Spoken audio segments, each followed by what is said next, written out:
Dans un village reculé d'Afrique, aux rives d'un fleuve majestueux, vivait un homme simple mais déterminé. Il s'appelait Niazi. Chaque jour, il se levait avant l'aube, les mains marquées par les filets de pêche, cherchant à nourrir sa famille et à gagner sa vie dans une pauvreté persistante. Le village était pauvre, ses habitants luttaient pour survivre, leurs maisons de boue se fondant dans la poussière brûlante des champs. Pourtant, tout le monde connaissait Niazi pour sa volonté de ne jamais se laisser abattre. Il était respecté, mais il savait que les jours de pêche étaient de plus en plus maigres. La nuit, des rumeurs circulaient parmi les anciens du village. Ils murmuraient que les eaux du fleuve cachaient des secrets, que la nuit, les poissons étaient plus abondants, mais que des forces mystérieuses gouvernaient les profondeurs. « Ne sors pas la nuit, disait-il. Les esprits des ancêtres veillent, et ceux qui les dérangent sont condamnés. » Mais Niazi n'écoutait pas ces avertissements. Le vent murmurait des promesses de meilleure fortune, et les poissons qui fuyaient le jour semblaient s'aventurer au crépuscule. Niazi se leva chaque nuit avec le désir de tester ce qu'il entendait. Chaque soir, il regardait l'horizon sombre, imaginant que les poissons seraient plus nombreux sous la lueur de la lune. Il en parla à sa femme, Ama, une femme sage et pleine de sens. « Niazi, tu sais que les gens parlent de malédiction. Pourquoi risquer ta vie pour quelques poissons? Les rumeurs sont vraies, la nuit n'est pas ton ami, lui dit-elle, inquiète. » Mais Niazi ne pouvait ignorer son désir de nourrir sa famille et d'améliorer sa condition. Il parlait des poissons comme d'une promesse de changement, d'une nouvelle chance pour eux. « Ce n'est qu'une nuit, répétait-il à sa femme. Peut-être que nous pourrons enfin nous sortir de la pauvreté. » Ama, bien qu'inquiète, savait qu'elle ne pourrait pas changer l'esprit de son mari. « Fais ce que tu veux, Niazi, mais souviens-toi que l'eau cache des secrets, et ces secrets ne sont pas toujours ce qu'ils semblent être. » Une nuit, Niazi décida de tenter l'expérience. Il se leva discrètement, en silence, et se dirigea vers le fleuve. La lune éclairait faiblement l'eau noire, créant des ombres profondes. Lorsqu'il lança son filet dans l'eau, il sentit immédiatement qu'il y avait quelque chose d'étrange, d'insolite dans cette nuit. Des poissons comme il n'en avait jamais vu, mordaient avidement ses hameçons. Il en attrapa un, puis deux, puis trois.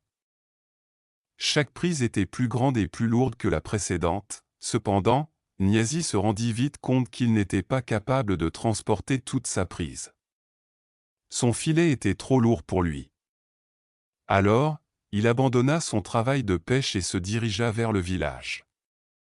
Dès qu'il arriva, les villageois s'empressèrent de l'entourer, ébahis par la quantité de poissons.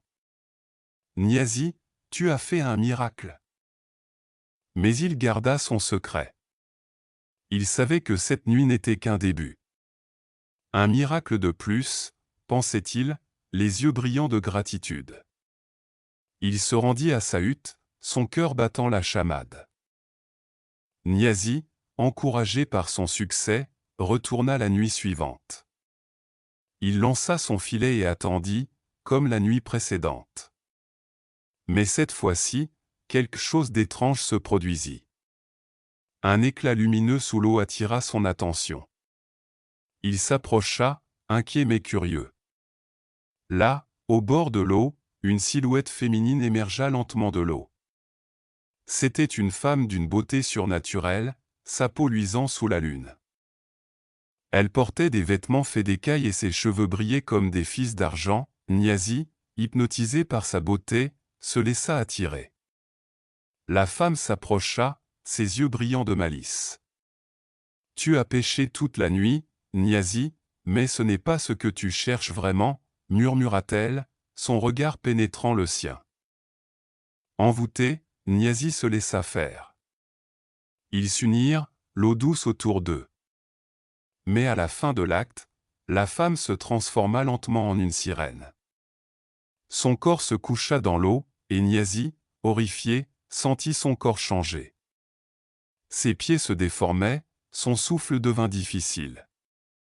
Ses jambes se transformaient en une queue de sirène, et il n'arrivait plus à respirer. Pris de panique, il plongea dans l'eau, et là, il respira. Mais il savait que sa vie avait changé à jamais. Les jours passèrent, et le village chercha Niazi partout. Il pensait qu'il s'était noyé. La tristesse s'abattit sur la communauté. Mais un matin, quelques jours après sa disparition, Ama se rendit au bord du fleuve, incapable d'accepter la perte de son mari. Elle se tenait là, larmes aux yeux, lorsqu'elle aperçut une silhouette émerger lentement de l'eau. C'était Niazi. Il émergea, épuisé mais vivant, et ses yeux s'illuminèrent en voyant Ama. « Ama. C'est moi, Niazi, cria-t-il, sa voix tremblante mais remplie de joie. Ama se précipita vers lui, mais avant qu'elle ne puisse le toucher, elle s'évanouit, choquée par la transformation de son mari. Lorsqu'elle se réveilla, elle ne se souvenait plus de ce qui s'était passé. Tout semblait flou. Niazi, quant à lui, était plus heureux que jamais. Il avait retrouvé son amour, mais il savait que rien ne serait plus jamais comme avant. Les jours passaient, et Niazi vivait désormais sous l'eau. La rivière était devenue sa maison, un lieu à la fois étrange et fascinant. Il se sentait étrangement à l'aise, respirant sans effort dans l'eau, son corps devenu une sirène. Cependant, au fond de lui, il ressentait un vide. Il avait perdu sa famille et sa vie d'autrefois. Il avait cru que la mer et la transformation lui apporteraient la liberté, mais en réalité, il s'était emprisonné dans un autre monde. C'est alors qu'un vieil homme du village, connu pour ses pouvoirs mystiques, entendit des rumeurs sur Niazi. Il avait pratiqué des rituels anciens et connaissait bien les forces invisibles qui régissaient l'eau et la terre. Un jour, il se rend au bord du fleuve, se tenant devant l'eau calme, murmure d'incantations sur ses lèvres. « Niazi, le fils de la terre, je vais t'aider, » dit-il avec une voix rauque. Le vieux guérisseur était un sage, mais son aide avait un prix. « Si tu veux revenir parmi les humains, Niazi, ta femme doit faire un choix difficile. Elle devra choisir entre ton retour et ta capacité à avoir des enfants, » explique-t-il le vieil homme. Tu seras libre, mais tu ne pourras plus donner la vie à un enfant. Le dilemme était terrible. La femme de Niazi, Ama, était partagée. D'un côté, elle aimait son mari et souhaitait le retrouver, mais de l'autre, elle savait que le prix était énorme.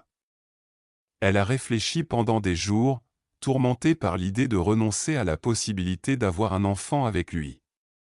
Cependant, l'amour qu'elle portait à Niazi était plus fort que tout. Après de longues nuits de réflexion, Ama prend sa décision. Elle se rend alors chez le vieux guérisseur avec un pantalon de Niazi, un dernier lien avec la terre, et le lui remet. Le vieux, avec des gestes précis et puissants, commença son rituel. Le vent se leva, l'eau tourbillonna, et une étrange lumière enveloppa le corps de Niazi, qui se battait contre l'influence de la sirène sorcière qui le retenait. La créature aquatique, furieuse d'être défiée, surgit des profondeurs, sa forme scintillante mais menaçante. Le vieil homme l'affronta avec des incantations puissantes, un combat magique dans lequel les éléments se déchaînaient autour d'eux. Lorsque le rituel se termine, une immense vague se calme, laissant un silence pesant. La sirène sorcière disparut dans l'eau, et Niazi, épuisé mais déterminé, se retrouva près de la rive, ses pieds solidement ancrés dans la terre. Ama, toujours au bord de l'eau, attendait avec anxiété. Lorsqu'elle aperçut Niazi se levier, respirant de nouveau l'air frais et le regard brillant, elle se précipita vers lui. Ses bras l'entourèrent dans une étreinte douce mais pleine de soulagement. Quelques mois passèrent, et Niazi avait trouvé une nouvelle stabilité dans sa vie. Il était devenu un homme de terre, un agriculteur respecté, et avec Ama, ils avaient construit un avenir. Un jour, alors qu'il se promenait près du fleuve, il aperçut le vieux guérisseur, qu'il observait calmement du bord de l'eau. Niazi s'approcha de lui, curieux de savoir si le vieux avait des conseils supplémentaires. « Ma vie a changé, vieux sage. Je vis maintenant en paix, loin des eaux sombres et des sirènes. Mais j'ai encore une question, pourquoi ce prix? Pourquoi ma femme a dû sacrifier quelque chose de si précieux pour me retrouver? » Le vieux homme leva les yeux, et un sourire énigmatique se dessina sur ses lèvres. « L'amour, Niazi, a toujours un prix. Mais c'est aussi ce qui te sauve. C'est l'équilibre des choses. Il n'y a pas de malédiction plus puissante que l'amour sincère. » Niazi hocha la tête, comprenant enfin. Le vieux guérisseur se tourna alors vers lui une dernière fois, un regard empreint de sagesse, avant de disparaître lentement dans la brume du matin. Niazi retourna chez lui, son esprit apaisé, la certitude que sa vie continuerait désormais dans la paix et la prospérité, sans plus de mystère ou de malédiction à affronter.